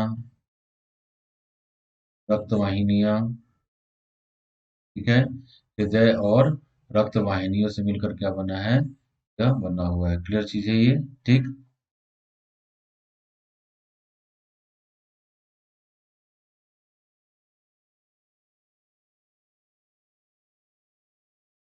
और हमने जो है रक्त के बारे में तो पहले ही पढ़ चुका है, तो रक्त के बारे में हमको पढ़ना नहीं है। यहाँ पर हम हृदय और रक्तवाहिनियों के संदर्भ में पढ़ेंगे। ठीक है, तो देखिएगा यह एक पूरा परिसंचरण तंत्र का मैंने आपको उदाहरण बता दिया है। ठीक है, तो देखेंगे यहाँ पर हम मनुष्य तथा उच्च जंतुओं कशेरुकी हो चाहे अकशेरुकी के शरीर के भीतर जो है पदार्थों के परिवहन के लिए एक तंत्र विकसित होता है, जिसे हम क्या बोलते हैं, परिसंचरण तंत्र कहते हैं। रुधिर एक तरल संयोजी ऊतक है, और यही तरल रुधिर पदार्थों के परिवहन और परिसंचरण हेतु क्या करता है, माध्यम प्रदान करता है। परिसंचरण तंत्र में रुधिर के अतिरिक्त एक अन्य केंद्रीय पंप होता है, जिसको हम क्या कहते हैं, हार्ट कहते हैं। ठीक है, और रुधिर वाहिनियां ब्लड वेसल्स होती हैं, जिसके अंदर जो है रुधिर क्या होता है, प्रभावित होता है। ठीक है, रुधिर परिसंचरण तंत्र के कार्य क्या है, परिसंचरण तंत्र पोषक पदार्थ जैसे ग्लूकोज, वसीय अम्ल, विटामिन इत्यादि का अवशोषण कर शरीर के विभिन्न भागों तक क्या करता है, उसका परिवहन करता है। ठीक है, यह नाइट्रोजन बेस्ड पदार्थों जैसे अमोनिया, यूरिक एसिड इत्यादि का शरीर के विभिन्न भागों में उत्सर्जन अंगों तक इसका परिवहन करता है। यह हार्मोन्स तथा अंतःस्रावी ग्रंथि से जो स्रावित हार्मोन्स होते हैं उनका लक्ष्य अंगों तक ये परिवहन करने का काम करता है। यह फेफड़ों से शरीर की कोशिकाओं ऊतकों तक ऑक्सीजन का परिवहन करता है। ठीक है, प्रश्न तंत्र में कौन कौन से भाग होते हैं, देखिए एक प्रश्न एक हृदय का बना होता है, और दूसरा वेसल्स होते हैं। तो ब्लड वेसल्स जो है तीन प्रकार के होते हैं, धमनियां होती हैं। ठीक है, धमनियां होती हैं, शिराएं होती हैं। ठीक है, तो धमनियां क्या होती है, देखिएगा धमनियां जो है क्या कहती हैं, शुद्ध रक्त को जो है वह जो है शुद्ध रक्त को जो है वो हार्ट से कहाँ तक पहुंचाती है, शुद्ध रक्त को जो हार्ट से क्या है वो बॉडी तक पहुंचाती है। क्या होती है, ऑक्सीजन, ये शुद्ध ब्लड को जो है हार्ट से हार्ट टू बॉडी पहुंचाती है। ठीक है, और जो है ये क्या करती है, इनके इनमें जो है देखिएगा, आप समझिएगा, वाहिनियां की हम बात करते हैं। तो धमनियां मोटी पेशियों और लचीली भित्तियुक्त नलिका है जो रुधिर के हृदय से विभिन्न अंगों तक पहुंचाती है, धमनियां कहलाती है। इसमें हमेशा शुद्ध रक्त बहता है। ठीक है, इसमें किसी प्रकार का वाल्व नहीं होता। ठीक है, और इसका अपवाद जो है पल्मोनरी आर्टरी है। क्या है, अपवाद जो है पल्मोनरी आर्टरी है। पल्मोनरी आर्टरी में जो है वह कार्बन डाइऑक्साइड युक्त जो है रुधिर का प्रवाह होता है, और यह पल्मोनरी आर्टरी जो है यह हृदय से या शुद्ध रक्त को जो है शुद्धिकरण के लिए लंग्स में लेकर जाती है। ठीक है, धमनियों में रुधिर जो है अधिक दाब से बहता है। धमनियों की गुहा को ल्यूमेन कहा जाता है। ठीक है, याद रखिएगा। शिराएं जो है, शिराएं क्या करती हैं, यह बॉडी से क्या करती है, बॉडी के विभिन्न पार्ट से जो है रक्त को कलेक्ट कर, शुद्ध रक्त को, ब्लड को कलेक्ट कर जो है वह कहाँ ले जाती हैं, हार्ट की तरफ ले जाती हैं। क्लियर चीज है ये, मतलब इसमें हमेशा जो है डीऑक्सीजनेटेड ब्लड जो है क्या होता है, फ्लो करता है। ठीक है, लेकिन अपवाद जो है क्या है, पल्मोनरी वेन जो है इसका अपवाद है, क्योंकि पल्मोनरी वेन क्या करता है, यह लंग्स से जो है शुद्ध मतलब रक्त लेकर कहाँ आता है, यह हार्ट तक लेकर आता है। कहाँ तक लेकर आता है, हार्ट तक लेता है। पल्मोनरी वेन में जो है वह शुद्ध रक्त बहता है, यह अपवाद है। लेकिन शिराओं में हमेशा जो है क्या होता है, अशुद्ध रक्त फ्लो होता है, याद रखिएगा। ठीक है, उसके अलावा तीसरा जो है ब्लड कैपिलरीज होती हैं। ये सबसे पतली रुधिर वाहिनियां होती हैं जो धमनी और शिराओं को जोड़ती हैं, और प्रत्येक वाहिनी चपटी कोशिकाओं की एक परत से बनी होती हैं, और ये भोज्य पदार्थ, वज्य पदार्थ और गैस इत्यादि का क्या करते हैं, रुधिर और कोशिका के बीच आदान प्रदान करने में सहायक होती है। इसको समझेंगे आप। ठीक है, तो यहाँ पर मैं आपको समझा रहा हूँ, देखिए क्या होता है। देखिएगा, मान लीजिए ये धमनी है, ठीक है। तो धमनी जो है वो आगे चलकर क्या होती है, विभिन्न जो है धमनिकाओं में बढ़ जाती है। किसमें धमनिकाओं में बढ़ जाती है? कोशिका है या क्या है, कोशिका है, तो कोशिका के ऊपर जो है ऐसा बढ़ जाता है, कोशिका को घेर लेता है। और इधर क्या होता है, यह क्या होता है, वेन्स होता है। क्या होता है? वेन्स होता है। और ये क्या है? आर्टरीज है, मतलब धमनी है। धमनी किसमें, धमनिकाएं या आर्टियोल्स में कन्वर्ट हो जाती है। और इसी प्रकार शिराएं भी जो है वह शिरा और सिरिकाएं या वेन्यूल्स में कन्वर्ट हो जाती है। ठीक है। ये छोटी-छोटी पतले महीन। और यहाँ पे देखिए कोशिकाओं में क्या होता है, देखिएगा यह जो धमनी के द्वारा जो है ऑक्सीजनेटेड ब्लड, ऑक्सीजन जो लेकर गया गया, यहाँ पर ऑक्सीजन जो है विसरण के द्वारा कहाँ गया, कोशिका के अंदर आ जाता है। और कोशिका में क्या होता है, भोजन का ऑक्सीकरण होता है, और ऑक्सीकरण के फलस्वरूप यहाँ कार्बन डाइऑक्साइड बनती है। और कार्बन डाइऑक्साइड जो है वेन्यूल्स में जो है में चला जाता है परासरण या विसरण की प्रोसेस से। और उसके द्वारा वह वेन्स में आ जाता है, और वेन्स के द्वारा जो है यह हार्ट, और हार्ट से जो है लंग्स को चला जाता है प्यूरिफिकेशन करने के लिए। तो यह जो स्ट्रक्चर कहलाता है वो क्या कहलाता है, यह जो है कैपिलरीज कहलाती है। क्या कहलाती है? कैपिलरीज कहलाती है।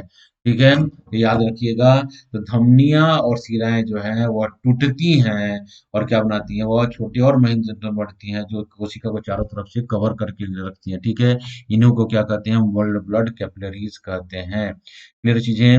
अब ब्लड के बारे में आपने पढ़ लिया है। तो रुधिर परिसरण तंत्र जो है मुख्य रूप से अगर बात करते हैं प्राणियों में बांटते हैं तो ये दो प्रकार का होता है। एक खुला हुआ परिसरण तंत्र होता है जिसमें ब्लड जो है वो ओपनली जो है बॉडी में फ्लो करते हैं। यहाँ विभिन्न विभिन्न प्रकार के जो है ब्लड वेसल्स यहाँ पर नहीं पाए जाते हैं।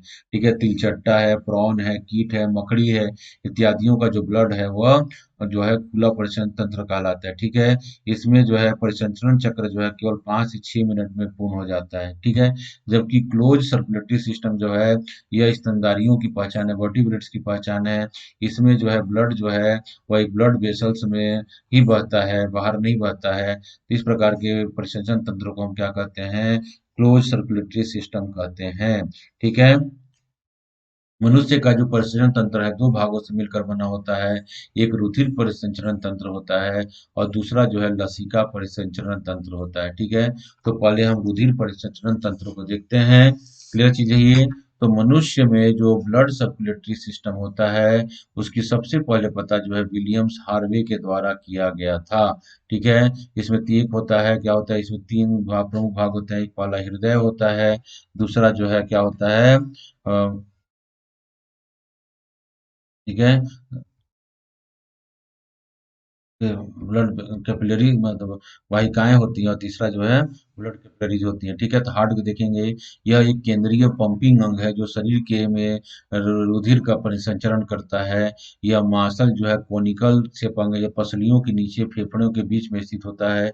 यह झिल्ली से बनी एक थैली के भीतर रहता है जिसे हम पेरिकार्डियम कहते हैं। पेरिकार्डियम के बीच में जो है एक द्रव भरा होता है जिसे पेरिकार्डियल फ्लूइड्स कहा जाता है, जिससे बाहरी आघातों से यह हृदय को बचाता है। मनुष्य के हृदय में 4 चेम्बर होते हैं। ठीक है, दो आलिंद और दो निलय होते हैं। इस प्रकार के चेम्बर होता है। ठीक है, दो आलिंद और दो निलय होते हैं। तो यह आलिंद कहलाते हैं। तो एक ये मान लीजिए ये राइट होता है तो इसको राइट आर्टिकल, और इसको ये लेफ्ट हो रहा है तो लेफ्ट आर्टिकल।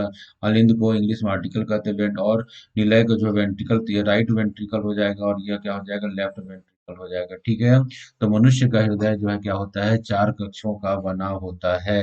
ठीक है, दायां बायां। ठीक है, ये देखेंगे, यह जो है क्या है, राइट, ये राइट आर्टिकल है, और ये जो है वेंट्रिकल है, ये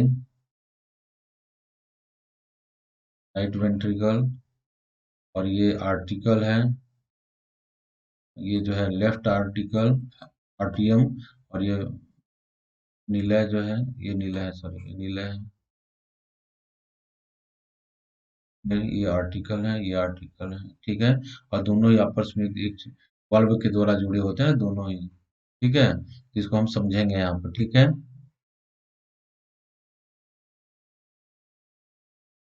यहाँ पर देखिएगा ट्राइकस्पिड बॉल पाए, यहाँ पर ट्राइकस्पिड बॉल पाया जाता है, यहाँ पे बाइकस्पिड बॉल पाया जाता है। ठीक है, यहाँ पर देखेंगे राइट आर्टिकल और राइट वेंट्रिकल को जोड़ने के लिए क्या पाया जाता है, एक छिद्र होता है। और छिद्र जो है वाल्व के द्वारा घुमा, जिसको हम ट्राइकस्पिड बॉल कहते हैं। यहाँ पर एक छिद्र कवर होता है जिसके बाइकस्पिड बॉल करते हैं। यहाँ पर बायां अलिंद जो है बायां नली में खुलता है वाल्व के माध्यम से खुलता है। ठीक है, तो इसको हम देखेंगे बाद में। ठीक है, इसको पढ़ते हैं, देखिएगा। दायां और बायां निलय, जो राइट एंड लेफ्ट वेंट्रिकल कहलाते हैं, दाएं और बाएं अलिंद हृदय के चौड़े अग्रभाग होते हैं। ये दोनों ही तरफ जो है सेप्टम द्वारा एक दूसरे से अलग होते हैं। इस विभाजिका को इंटर आरिकुलर सेप्टम कहते हैं। देखिए ये है ना, यहाँ पे से ये देखिएगा। ठीक है, दोनों जो है अलिंद जो है ये राइट है और ये लेफ्ट है। लेफ्ट आर्टिकल और राइट आर्टिकल दोनों एक सेप्टा के द्वारा एक दूसरे से जुड़े होते हैं, जिसे हम क्या कहते हैं, इंटर आर्टिकुलर सेप्टम कहते हैं। ठीक है, दाएं और बाएं निलय जो है सक्रिय भाग की ओर होते हैं, दोनों एक दूसरे से, ये वेंट्रिकल है ये, तो वेंट्रिकल भी जो है एक दूसरे से क्या होते हैं, वो एक सेप्टा के द्वारा जुड़े होते हैं। ये वेंट्रिकल है ये। ठीक है, क्लियर, एक सेप्टा के द्वारा, जिससे इंटरवेंट्रिकुलर सेप्टम कहते हैं। दोनों आनंद की दीवार पतली होती है, जबकि निलय की दीवार जो अपेक्षाकृत मोटी होती है। बाएं नीले की दीवार जो है दाएं नीले की दीवार की अपेक्षा तिगुनी चौगुनी मोटी होती है, मतलब बाएं नीले की दीवार जो है वह मोटी होती है। ठीक है, दायां अलिंद दाएं नीले से एक छिद्र के द्वारा खुलता है, जिसे हम राइट ऑरिकुलर वेंट्रिकुलर, ये जो है ना यहाँ पे एक छिद्र पाया जाता है, जिसको क्या कहा गया, राइट वेंट्रिकुलो ऑरिकुलर अपर्चर कहते हैं। और ये जो तीन कपाटी वाल्व से यह यहाँ पे एक वाल्व पाया जाता है, जिसको हम ट्राइकस्पिड वाल्व कहते हैं। ठीक है, जिससे यह क्या होता है, सुरक्षित रहता है। ठीक है, ब्लड जो है देखिएगा, वो यहाँ पे ब्लड जो है महाशिराओं के द्वारा यहाँ पर आता है, और यहाँ पर ब्लड आता है, और ब्लड जो है शुद्ध रक्त जो है यहाँ पे आ जाता है। ठीक है, यहाँ से जो है ये पल्मोनरी आर्टरी के द्वारा कहाँ चला जाता है, लंग्स को चला जाता है। फिर लंग्स से शुद्ध रक्त जो है यहाँ आता है, और यहाँ भी, यहाँ दोनों में क्या पाया जाता है, एक वाल्व पाया जाता है, और ब्लड जो है यहाँ से इधर आ जाता है, और यहाँ से जो है धमनी के द्वारा, महाधमनी के द्वारा जो है शरीर के विभिन्न भागों में पंप कर दिया जाता है। ठीक है, क्लियर चीज है ये, इसको हम समझेंगे यहाँ पर। इसी प्रकार बायां नीलय से बायां अलिंद अपर्चर द्वारा खुलता है। ठीक है, इस छिद्र में एक द्विकपाटी वाल्व पाया जाता है, जिसको हम मिट्रल वाल्व कहते हैं। ठीक है, रक्त बाएं अलिंद से बाएं निलय में जाने से देता है, किंतु वापस नहीं आने देता है। ठीक है, दायां निलय से अगले भाग की बाईं तरफ से एक फुफ्फुस पल्मोनरी जो है आर्च निकलती है, और फुफ्फुस चाप के निकलने के स्थान पर तीन सेमी न्यूलर बाल्व पाई जाती है। इस बाल्व का रुधिर जो है निलय से फुफ्फुस चाप में आता है, परंतु वापस नहीं आता। यह फुफ्फुस आगे की ओर दाईं और बाईं फुफ्फुस, right and left pulmonary artery में बन जाती है, जो अशुद्ध रक्त को जो है अपने फेफड़ों पर जाती है, और फेफड़ों से जो है शुद्ध रक्त जो है, ठीक है, जो है वह जो है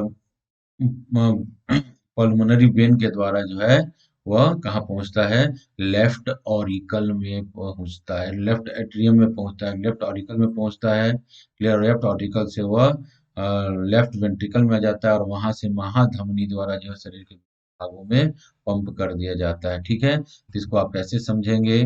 ठीक है, देखिएगा ब्लड क्या हो रहा है, सोच देखिए, आराम से समझिए, बहुत अच्छे से समझा रहा हूँ मैं। ये देखिएगा, यह क्या है, हिंदी में इसको हम सीरा कहते हैं, पक्ष महासीरा। कौन सा सीरा है, यह महासीरा है। पक्ष भाग से ब्लड को लेकर कहाँ आया, आलिंद में आया। ठीक है, यह जो है अग्र भाग से, यह अग्र महासीरा है, ये क्या कहते हैं, इसको अग्र महासीरा कहते हैं, सुपेरियर अग्र महासीरा है। और यह जो है ब्लड को अग्र भाग से लेकर आया, और ये क्या ला रहे हैं, ये अशुद्ध रक्त ला रहे हैं, मतलब जी अशुद्ध रक्त मतलब इसमें कार्बन डाइऑक्साइड की मात्रा ज्यादा है।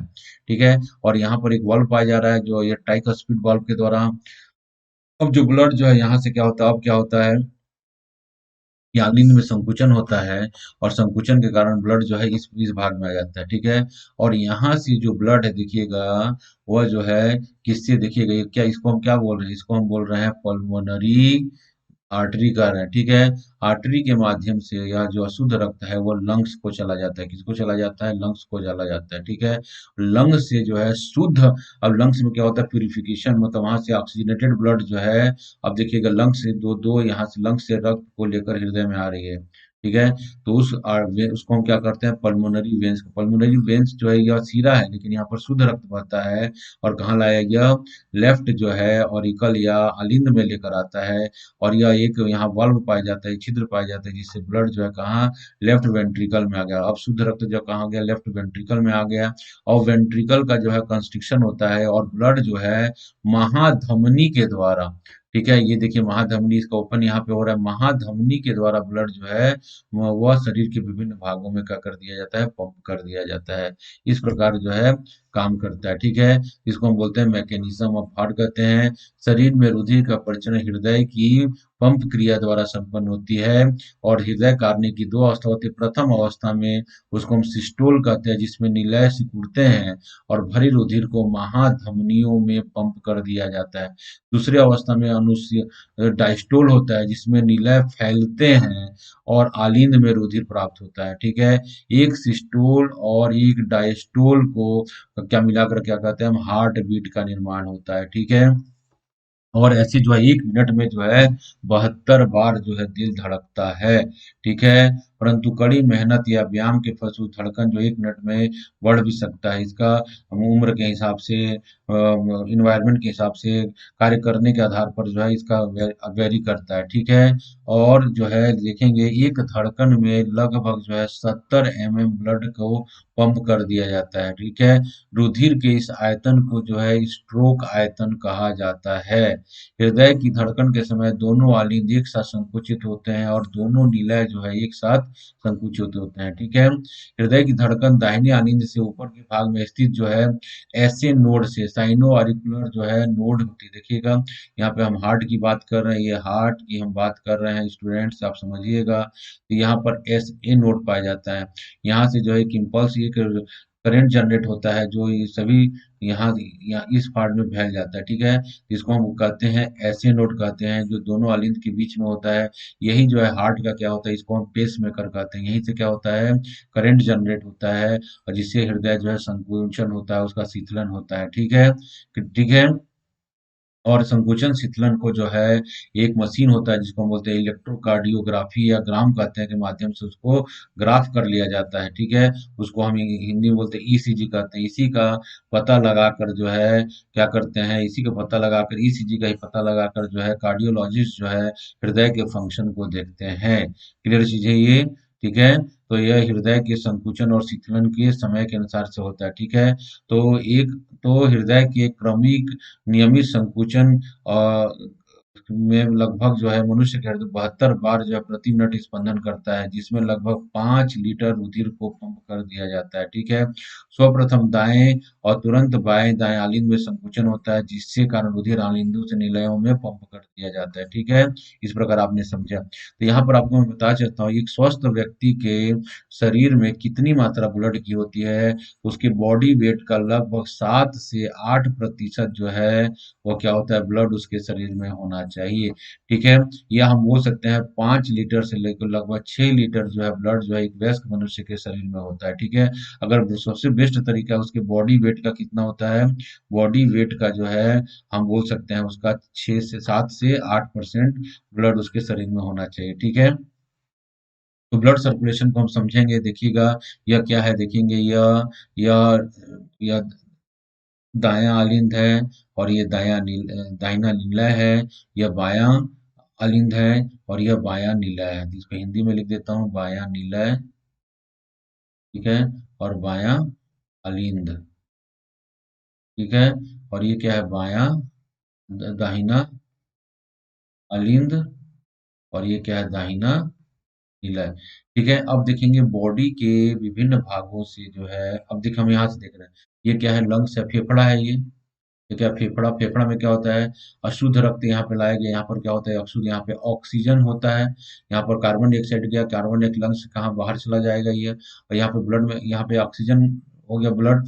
तो ब्लड जो ऑक्सीजनेटेड ब्लड जो है शरीर के लंग्स से कहाँ लेकर आया जा रहा है, किसके द्वारा, पल्मोनरी वेन के द्वारा। एक ऐसी मात्रा है जो शुद्ध रक्त का परिवहन करती है, और कहाँ ला दिया गया इसको, आलिंद में लेकर आया। कौन से आलिंद में, बायां आलिंद में लेकर आया गया शुद्ध रक्त को। ठीक है, शुद्ध रक्त हमेशा जो है लेफ्ट साइड को प्रभावित होता है, और अशुद्ध रक्त जो है यह राइट साइड होता है, याद रखिएगा।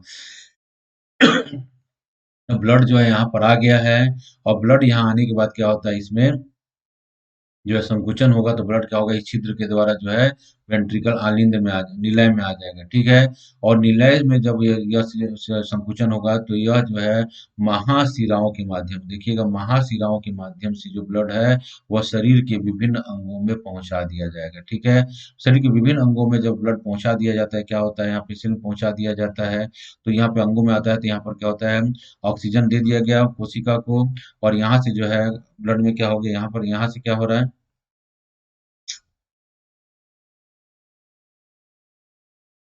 ठीक है। अब यहाँ से क्या होगा देखेंगे।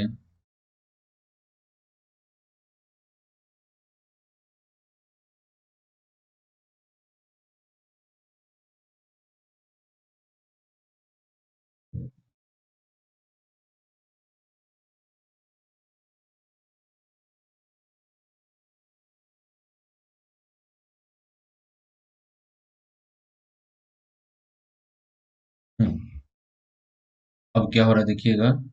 अब बॉडी से क्या होता है, यहाँ पे कार्बन डाइऑक्साइड की मात्रा, यहाँ पे ऑक्सीडेशन के ऊपर कार्बन डाइऑक्साइड की मात्रा में, अब इस प्रकार के ब्लड में कार्बन डाइऑक्साइड की मात्रा ज्यादा हो जाती है। तो कार्बन डाइऑक्साइड बॉन्ड जो है महाशिराओं द्वारा क्या किया जाता है, बॉडी से कलेक्ट कर कहाँ लिया जा रहा है, यह दाई दायां आलिंद में लाया जा रहा है। कहाँ लाया जा रहा है, दायां आलिंद में लाया जा रहा है। और दायां आलिंद में के थ्रू कहाँ, बॉल के थ्रू कहाँ आ जाता है, राइट वेंट्रिकल में आ जाता है। दायां नीला में आ जाता है, और नीला में संकुचन होता है तो कहाँ चला जाता है, यह पल्मोनरी आर्टरी के द्वारा। एक ऐसा धमनी है जिसमें अशुद्ध रक्त होता है और लंग्स में क्या आ जाता है, शुद्धि करने के लिए आ जाता है। तो यह पहला स्टेप्स हुआ, यह दूसरा स्टेप्स यहाँ पर हुआ, यह तीसरा स्टेप हुआ, ये चौथा हुआ, ये पांचवा हुआ, और ये छठवां स्टेप हुआ। ठीक है। इस माध्यम से यही जो है सर्कुलेशन जो है चलते रहता है ब्लड में। ठीक है। तो ब्लड को जो है एक चक्र को पूरा करने में, पूरा जो है हमारे हृदय को जो है उसको हम क्या बोलते हैं, कार्डियक साइकिल कहते हैं। क्या करते हैं, कार्डियक साइकिल करते हैं। इसमें 0.8 जो है सेकेंड का समय लगता है। क्या लगता है, 0.8 सेकेंड का इसमें समय लगता है। क्लियर चीजें याद रखेंगे इस चीजों को, इसको हम कार्डियक साइकिल कहते हैं। ठीक है। हृदय की धड़कन का जो नियंत्रण किसके द्वारा किया जाता है, हृदय की धड़कन का प्रारंभ जो है साइनो ऑरिकुलर के द्वारा किया जाता है। यहाँ पे होता है ना, बताया था ये। यहाँ पे एस एन नोड होता है और यहाँ पे ए बी नोड होता है। ठीक है। और यहीं पे पुरकेंजिया फाइबर्स पाए जाते हैं। ठीक है। तो साइनो ऑरिकुलर नोड से प्रारंभ होता है, और यह क्रिया जो है मस्तिष्क के मेडुला ऑब्लिंगाटा में उपस्थित जो है एक केंद्र के माध्यम से होता है। ठीक है। इसको कार्डियक सेंटर कहते हैं, इसका मेडुला ऑब्लिंगाटा में स्थित होता है। हार्मोन्स जो है थायरॉक्सिन और एडेनिन हार्मोन्स भी जो है हृदय की धड़कन को नियंत्रित करते हैं। इसके अलावा रुधिर में उपस्थित कार्बन डाइऑक्साइड, रुधिर और पीएच और वैली जो भी है हृदय की धड़कन को क्या करते हैं, नियंत्रित करते हैं। याद रखिएगा। ठीक है। अब देखेंगे ब्लड वेसल्स क्या होते हैं। ब्लड ब्लड वेसल आप समझ रहे हैं, धमनी और शिराएं होते हैं। ठीक है। तो इसके माध्यम देखिएगा, एक और आपके लिए सेम उससे सिंपल फॉर्म में लाया हूँ। ये क्या है, राइट आर्टियम, मतलब ये दाहिना अलिंद है। ठीक है। और ये क्या है, दाहिना निलय है।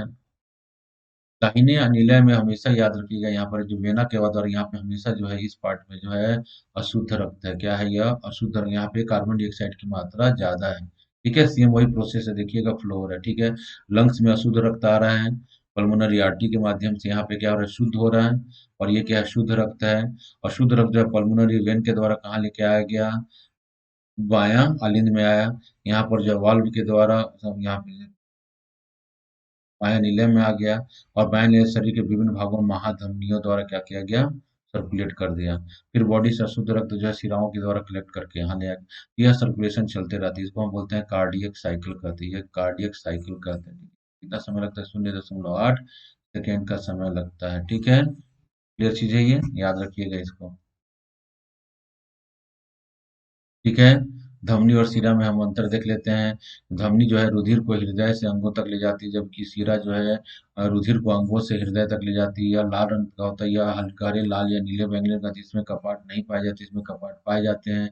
यह शरीर की गहराई में स्थित है, यह शरीर की ऊपरी सतह पर अवस्थित होती है। ठीक है। देखिए, जब भी कभी ब्लड को निकाला जाता है तो हमेशा वेन्स को पंचर किया जाता है। ठीक है। और जो भी इंजेक्शन लगाया जाता है वो भी वेन्स में ही लगाया जाता है, याद रखिएगा। ठीक है। ये अंतर है, आप लोग देख लीजिएगा, सारा चीज मैंने बता दिया है। ठीक है। अब ब्लड कैपिलरीज को हमने आपको मैं बता ही दिया, ब्लड कैपिलरीज क्या हो रही हैं। धमनियां जो है धमनिकाओं में टूट जाती हैं। ठीक है। इसी प्रकार शिराएं जो है सिरिकाओं में टूट जाती हैं। और ये सेल के ऊपर क्या बनाती है, ब्लड कैपिलरीज बनाते हैं। क्या बना रही हैं, यह ब्लड कैपिलरीज बना रही हैं। तो मैं डिक्टेट पहले भी कर चुका हूँ। ठीक है।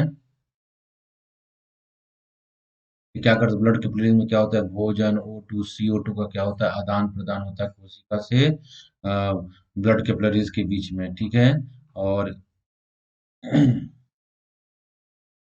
रक्त परिसर यही है, ब्लड कैपिलरीज क्या है, ये देखिएगा, यही ब्लड कैपिलरीज है। ये क्या है, ये महाशिरा है, ठीक है, ब्लड को लेकर आया, ये महाधमनी है। और देखिएगा ये क्या है, यही ब्लड कैपिलरीज है। ये क्या है, ये जो धमनी है वह धमनिकाय में चेंज हो गई, और शिरा जो सिरिकाय में चेंज हो रही है। इसी को हम क्या बोलते हैं, ब्लड कैपिलरीज कहते हैं। ब्लड कैपिलरीज द्वारा क्या होता है, ऑक्सीजन का, कार्बन डाइऑक्साइड का, भोज्य पदार्थों का आदान प्रदान जो है ब्लड सेल से ब्लड से सेल में चला जाता है। ब्लड से क्या होता है, सेल में चला जाता है। वहां से हानिकारक पदार्थ जो है वह ब्लड में डाल दिए जाते हैं, और फिर वो ब्लड सर्कुलेशन के माध्यम से विसर्जी अंगों तक पहुंचा दिया जाता है। तो ये है रक्त परिसंचरण तंत्र का पूर्ण पूर्ण रूप से ये डायग्राम है। ये इस डायग्राम को आप याद कर लीजिएगा, ठीक है, क्लियर चीजें। तो ये ब्लड को देख लीजिएगा आप लोग, बहुत इंपॉर्टेंट डायग्राम है, इसके माध्यम से समझ जाएंगे, ठीक है। अब बात करते हैं, ब्लड प्रेशर की बात करते हैं, ठीक है। तो हृदय के संकुचन से धमनियों की दीवारों पर पड़ने वाला दाब जो है वह क्या कहलाता है, ब्लड प्रेशर कहलाता है, ठीक है। इस दाब को सिस्टोलिक प्रेशर कहते हैं, ठीक है। तो हृदय संकुचन से धमनियों की दीवारों पर जो दबाव पड़ता है उसको हम क्या कहते हैं, ब्लड प्रेशर कहते हैं। इस दाब को हम क्या कहते हैं, सिस्टोलिक करते हैं। सिस्टोलिक प्रेशर जो होता है वह 120 mm होता है। क्या होता है, 120 mm होता है, ठीक है। इसके ठीक विपरीत डायस्टोलिक प्रेशर होता है, जो निलय के अनुशीतलन के फलस्वरूप उत्पन्न होता है। जब रुधिर आलिंद से निलय में प्रवेश करता है तो यह दाब जो है 80 mm होता है, ठीक है। इसको डायस्टोलिक प्रेशर, ये सिस्टोलिक प्रेशर है और ये डायस्टोलिक प्रेशर है, ठीक है। वह 80 mm पर होता है, ठीक है। इसको सिस्टोलिक प्रेशर को, हम ब्लड प्रेशर को ऐसे नापा जाता है, ठीक है। तो ब्लड प्रेशर को नापने के लिए जो इंस्ट्रूमेंट का यूज किया जाता है वह स्फिग्नोमेनोमीटर कहलाता है, ठीक है, क्लियर चीज है ये। अगर कोई व्यक्ति का रक्तचाप मान लीजिए इतना आता है तो उसको बोलते हैं वह हाइपर टेंशन, मतलब यहाँ पर 150 से 90 हो गया तो क्या मतलब ब्लड प्रेशर बढ़ा हुआ है, उसको हाइपर। इस प्रकार अगर ब्लड प्रेशर जो है वह 100 और 70 हो जाता है, जिसको बोलते हैं, इसको लो ब्लड प्रेशर का शिकार हो गया है, ठीक है, क्लियर चीज है ये। उसको बोलते हैं हाइपोटेंशन कहते हैं, ठीक है। तो हाइपोटेंशन हृदय की संकुचन अवस्था और स्थिरता दोनों में कमी आ जाती है, ठीक है। रुधिर दाब का सबसे पहले एस हेल्स ने 1733 में घोड़े में मापा, आपसे याद रखिएगा, ठीक है। इसके अलावा दूसरा जो परिसंचरण तंत्र होता है उसको हम क्या बोलते हैं, दूसरे जो परिसंचरण तंत्र को बोलते हैं हम,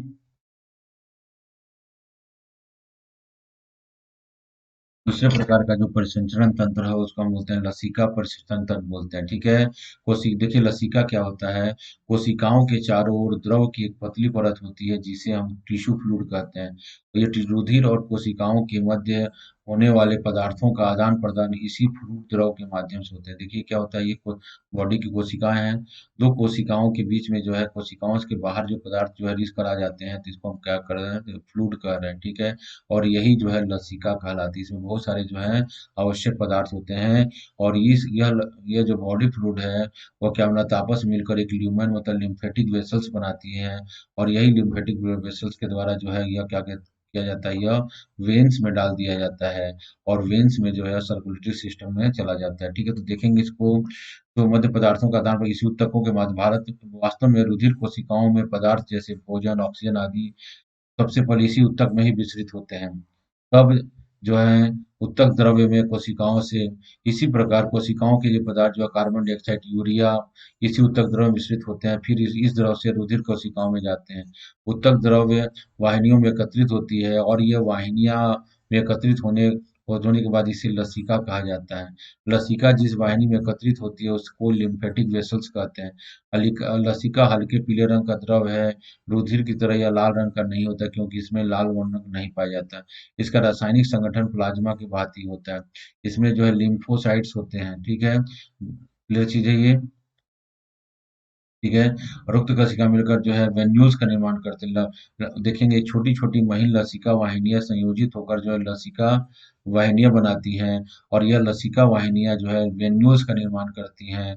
और लसिका वेन अंतोगत्या जो है थोरेसिक डक्ट या दाहिना लसिका वाहिनी राइट लिम्फेटिक डक्ट बनाती हैं, जो हृदय के निकट जो है सीरा तंत्र में खुल जाता है। और इस प्रकार जो है यह लसिका जो है ब्लड सर्कुलेशन के थ्रू जो है वह जो है ब्लड में मिल जाता है। जो आवश्यक पदार्थ होते हैं जो लसिका में, वो ब्लड में चले जाते हैं। ठीक है। लसिका वाहिनियां कहीं कहीं फूल कर जो है गांठ जैसी संरचनाएं बना लेती हैं, जिसको हम लसिका गांठें कहते हैं। यह डोरी में मनकों की भांति प्रतीत होती है। मनुष्य के गर्दन, आर्म, पीठ में इस प्रकार की गांठें पाई जाती हैं, और टॉन्सिल्स में भी लसिका गांठें पाई जाती हैं। ठीक है। ये क्या काम करती हैं? ये जल का स्थायी संचय करती हैं, अशिशेष जल का अवशोषण करती हैं, और क्या करती हैं, यह ट्रांसपोर्ट ऑफ मैक्रोनिकुलस का ट्रांसपोर्ट करती हैं। इसके अलावा यह प्रतिरक्षा तंत्र का भी महत्वपूर्ण भाग होती है। क्या होती है? प्रतिरक्षा तंत्र का एक महत्वपूर्ण भाग होती है। ठीक है। वह संक्रमणों से मनुष्य की रक्षा करती है। ठीक है। ट्रांसपोर्ट ऑफ फैट, वसा का यह परिवहन करती है। ठीक है। तो लसिका और रुधिर में क्या अंतर है? तो लसिका द्रव्य रंगहीन होता है, जबकि रुधिर लाल रंग होता है। आरबी संख्या कम होती है, आरबी संख्या अधिक होती है। जिन्हें डब्ल्यूबीसी अधिक मात्रा पाई, जिसमें डब्ल्यूबीसी आरबीसी की तुलना में कम पाए जाते हैं। इसमें फाइब्रोजन की मात्रा बहुत कम होती है, इसमें फाइब्रोजन की मात्रा अधिक होती है। ठीक है। तो ये अंतर है। कार्डियक साइकिल किसे कहते हैं? एक हृदय स्पंदन के आरंभ से दूसरे स्पंदन के आरंभ होने के बीच के जो पूरे साइकिल को हम क्या कहते हैं? कार्डियक साइकिल कहते हैं। ठीक है। यह जो है 0.8 सेकेंड का समय लगता है कार्डियक साइकिल को पूरा करने में। ठीक है। ठीक है। तो सिस्टोलिक ब्लड प्रेशर कितना होता है? 120 mm होता है। और डायस्टोलिक ब्लड प्रेशर क्या होता है? 180 होता है। ठीक है। इसको सिस्टोलिक ब्लड प्रेशर बोलते हैं, इसको डायस्टोलिक ब्लड प्रेशर कहते हैं। ठीक है। एक स्वस्थ मनुष्य का कितना होता है? क्लियर चीज है ये। तो इसके इस प्रकार हम कर देखते हैं ब्लड सर्कुलेटरी सिस्टम जो है। आपने पढ़ लिया ब्लड के बारे में, पढ़ा ब्लड सर्कुलेटरी सिस्टम के बारे में पढ़ा। ठीक है। तो आपको मैं एक क्वेश्चन एक एग्जाम में आया, उस क्वेश्चन को आप, ठीक है, यूपी स्टेट पीएससी में, यूपी में क्वेश्चन आया हुआ है, उसको हम पहले देखते हैं। ये पूछा है, मापक यंत्र कौन है? रक्त दाब जो है किससे मापा जाता है? किससे मापा जाता है? रक्त दाब जो है किससे मापा जाता है? ठीक है। तो इसका आंसर क्या होगा, ये बताइएगा। दाब जो है हाइड्रोमीटर, बी जो है स्फिग्नोमैनोमीटर, ठीक है। माइल्टोस, सी जो है मल्टीमीटर, ठीक है। डी जो है, ठीक है, नन ऑफ दीज। इसका आंसर क्या होगा स्टूडेंट, बताएं आप लोग आंसर क्या होगा। तो आपको बताया था स्फेग्नोमैनोमीटर से जो है क्या किया जाता है? ब्लड प्रेशर नापा जाता है। ये एक आइए क्या पूछते हैं।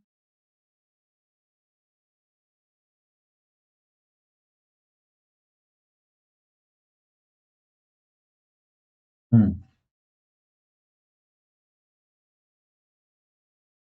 मनुष्य का औसत रक्तचाप कितना होता है? मनुष्य का औसत रक्तचाप, ब्लड प्रेशर जो है कितना होता है? 2007 में यूपीएससी क्वेश्चन। ठीक है। मालूम है एक व्यक्ति का औसत रक्तचाप कितना होता है? 120 से 80 mm होता है ना, आपको मालूम है ना ये। ठीक है। ये सिस्टोलिक प्रेशर है, डायस्टोलिक प्रेशर है। ये वाला क्वेश्चन देखते हैं। यदि एक पिता यदि एक पिता का रक्त ए है, ये फादर का रक्त ए, माता का रक्त जो है ओ है, तो कौन सा ब्लड ग्रुप होगा? ऑप्शन ए, ए ऑप्शन दिया, बी ब्लड ग्रुप होगा, बी ऑप्शन में था, ए बी होगा, सी में है, ओ है, और डी ऑप्शन में है, बी, ए बी और ओ। ठीक है। ये क्या होगा? तो कैसे निकालेंगे, आपको बताया हूँ ना। अब फादर ए है, मदर ओ है, तो फादर का जीनोटाइप क्या बनेगा? ऐसे हम बनाएंगे ए ब्लड ग्रुप का, और मदर का क्या बनाएंगे हम? तो ओ है तो इसका ऐसे बनेगा। दोनों में हम देखते हैं क्या संभावना हो रही है।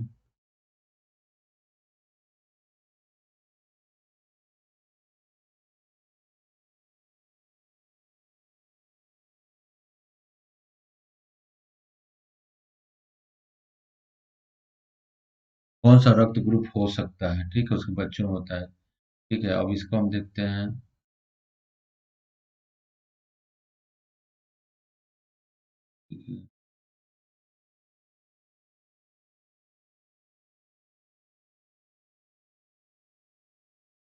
तो क्या हो सकता है यहाँ पर, देखिए ओ हो सकता है, यहाँ पर भी ओ हो सकता है ब्लड ग्रुप। ठीक है, यहाँ पर ए है और यहाँ पर ए है। ऑप्शन में क्या है, बी दिया है तो ये होगा नहीं, ए भी होगा ही नहीं, ये भी नहीं होगा। तो क्या हो सकता है, ओ ब्लड ग्रुप 50% बच्चों में क्या हो सकता है, ओ ब्लड ग्रुप हो सकता है। इसका आंसर क्या होगा, सी इसका आंसर सही होगा। ठीक है, तो ऐसे आप क्या करेंगे, आंसर देंगे। ठीक है, तो ऐसे ही आप प्रकार के क्वेश्चन को देखते रहेगा, बहुत सिंपल सिंपल क्वेश्चन आते हैं, आप लोग जवाब दे देंगे। और क्लास को जो है, इस वीडियो को एक दो बार देखेंगे तो आप लोगों को रिवाइज हो जाएगा। ठीक है, तो वीडियो को बार बार देखिए, और कम से कम दो बार जरूर देखिएगा, और अच्छे से पढ़िए, अच्छे से रहिए, स्वस्थ रहिए।